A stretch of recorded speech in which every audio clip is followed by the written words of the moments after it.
Hello friend. तो आज एक नई वीडियो में आपका स्वागत है। तो आज के इस वीडियो में हम दिल्ली यूनिवर्सिटी के रेगुलर एनसीवेब और एसएल के इम्पोर्टेंट क्वेश्चन बताने वाले हैं, जो कि सब्जेक्ट का नाम है इमोशनल इंटेलिजेंस, जो कि यह सब्जेक्ट वैल्यू एडिशन कोर्सेज में दिया गया है और यह सब्जेक्ट साइकोलॉजी का एक सब्जेक्ट है। तो आज हम इसका इम्पोर्टेंट क्वेश्चन बताने वाले हैं, जो कि यह ऑल यूजी कोर्सेज के लिए रहने वाला है। तो जो भी इस चैनल में नए होंगे उस चैनल को सब्सक्राइब करके बेल आइकन जरूर दबा दें, ताकि ऐसे ही आने वाले वीडियो आपको तुरंत से तुरंत मिल सके।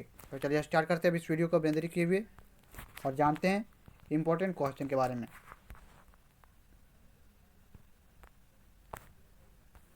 तो यहाँ पर देख सकते हो, पहला क्वेश्चन में पूछा गया है कि भावनात्मक रूप से बुद्धिमत्ता होने के लिए व्यक्तिगत और सामाजिक दक्षताओं के संयोजन की आवश्यकता होती है। गोलमैन के भावनात्मक बुद्धिमत्ता के मॉडल के आधार पर व्याख्या कीजिए, जो कि यह बहुत ही इंपॉर्टेंट क्वेश्चन है। इसके बाद नेक्स्ट क्वेश्चन आता है, स्व प्रबंधन की किन्हीं दो तकनीकों को उदाहरण सहित स्पष्ट कीजिए। इसके बाद नेक्स्ट क्वेश्चन आता है तीसरा नंबर में, क्या भावनात्मक बुद्धिमत्ता विकसित की जा सकती है? बताएं कि किन्हीं दो EI यानी कि इंटेलिजेंस, इमोशनल इंटेलिजेंस कौशल को कैसे विकसित किया जा सकता है। इसके बाद नेक्स्ट क्वेश्चन आता है कि भावनात्मक बुद्धि को परिभाषित कीजिए और भावनात्मक बुद्धि के किन्हीं दो मॉडलों के व्याख्या कीजिए।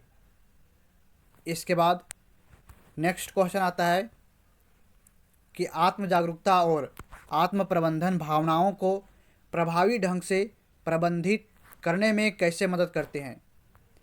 इसके बाद नेक्स्ट क्वेश्चन आता है कि भावनात्मक बुद्धिमत्ता के संदर्भ में सामाजिक जागरूकता को परिभाषित करें। इसका दूसरों के दृष्टिकोण को समझने से क्या संबंध है। इसके बाद नेक्स्ट क्वेश्चन आता है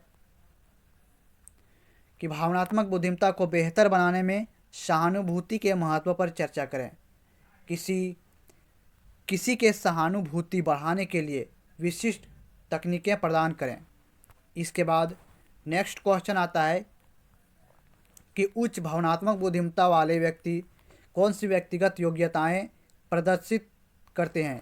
इन दक्षताओं के निर्माण के लिए किन्हीं दो नीतियों का विस्तार से वर्णन कीजिए। इसके बाद नेक्स्ट क्वेश्चन आता है कि क्या चिंता और क्रोध को आत्मनियंत्रित किया जा सकता है। स्वनियमन पर विस्तार से प्रकाश डालते हुए चिंता और क्रोध के प्रबंधन की नीतियों की व्याख्या कीजिए। इसके बाद नेक्स्ट क्वेश्चन आता है कि एक छात्र के रूप में भावनात्मक बुद्धिमत्ता को कौन सी मॉडल आपको विशेष रूप से प्रासंगिक लगता है, उचित उदाहरणों के साथ विस्तार से बताएं। इसके बाद नेक्स्ट क्वेश्चन आता है कि भावनात्मक बुद्धिमत्ता के दक्षता मॉडल और विशेषता मॉडल की तुलना कीजिए और अंतर बताइए। इसके बाद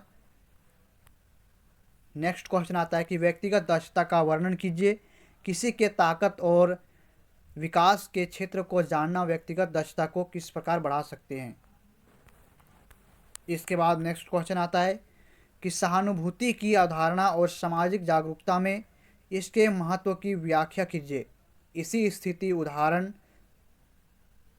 प्रस्तुत कीजिए जहां सहानुभूति अंतर ला सकती है। इसके बाद नेक्स्ट क्वेश्चन आता है जो कि भावनात्मक बुद्धिमत्ता को विकसित करने और बढ़ाने के लिए विभिन्न रणनीतियों पर चर्चा कीजिए।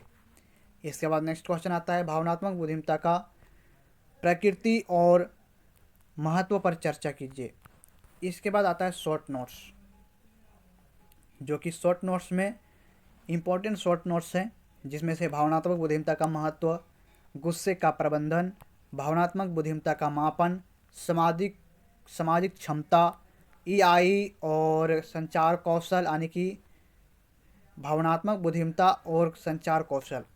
इसके बाद आता है आत्म जागरूकता, संचार, स्व प्रबंधन का महत्व, प्रभावी संचार। इसके बाद मेयर और शालोवी का भावनात्मक बुद्धिमत्ता का क्षमता। इसके बाद क्रॉस प्रबंधन। इसके बाद भावनात्मक बुद्धिमत्ता का प्रयोग। तो इस प्रकार से इस सब्जेक्ट में क्वेश्चन पूछा जाता है। तो जो भी इस चैनल में नए होंगे वो इस चैनल को सब्सक्राइब करके बेल आइकन जरूर दबा दें, ताकि ऐसे ही वीडियो आपको तुरंत से तुरंत मिल सके। तो चलिए फिर से मिलते हैं नेक्स्ट वीडियो में, तब तक के लिए बाय, जय हिंद, वंदे मातरम।